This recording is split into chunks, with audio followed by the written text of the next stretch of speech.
Operation కగార్ను వెంటనే ఆపాలని MLC కవిత demand చేశారు. ప్రజాస్వామ్యంలో హింసతో నక్సలిజాన్ని అణిచివేయలేరని గుర్తు చేశారు.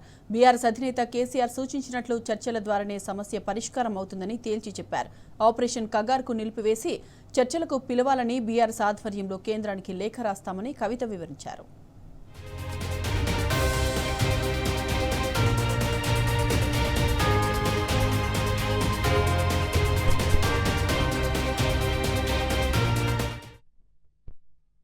గౌరవనీయులు కేసీఆర్ గారు బీఆర్ఎస్ పార్టీ 25 వసంతాల సంబరం జరుపుకుంటున్నటువంటి సందర్భంలో లక్షలాది పార్టీ కుటుంబ సభ్యులందరి మధ్యలో కూడా గంట పైగా ప్రసంగించి అన్ని విషయాలని కూడా స్పర్శించడం జరిగింది.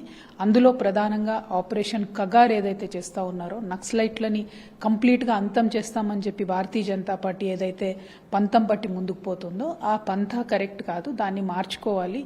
రాజ్యాంగం నిర్దేశించినటువంటి అంశాలలో భాగంగా ప్రజాస్వామ్యబద్ధంగా వారిని చర్చలకు, శాంతి చర్చలకు పిలిచి ఒక సొల్యూషన్ కనుక్కోవచ్చు అని చెప్పి కేసీఆర్ గారు చెప్పడం జరిగింది. గత 10 సంవత్సరాల బీఆర్ఎస్ పాలనలో 3500 పైచిలకు నక్సలైట్లు కూడా సరెండర్ అవ్వడం జరిగింది. వారందరూ కూడా జనజీవన స్రవంతిలో కలిసిపోవడం జరిగింది. సో నిన్నగాక మొన్న ఛత్తీస్గఢ్ నక్సలైట్లు కూడా వచ్చి తెలంగాణలో సరెండర్ అయ్యారంటే కేసీఆర్ గారు తీసుకున్నటువంటి విధానపరమైనటువంటి నిర్ణయానికి కొనసాగింపుగా దాన్ని భావించాల్సి వస్తుంది.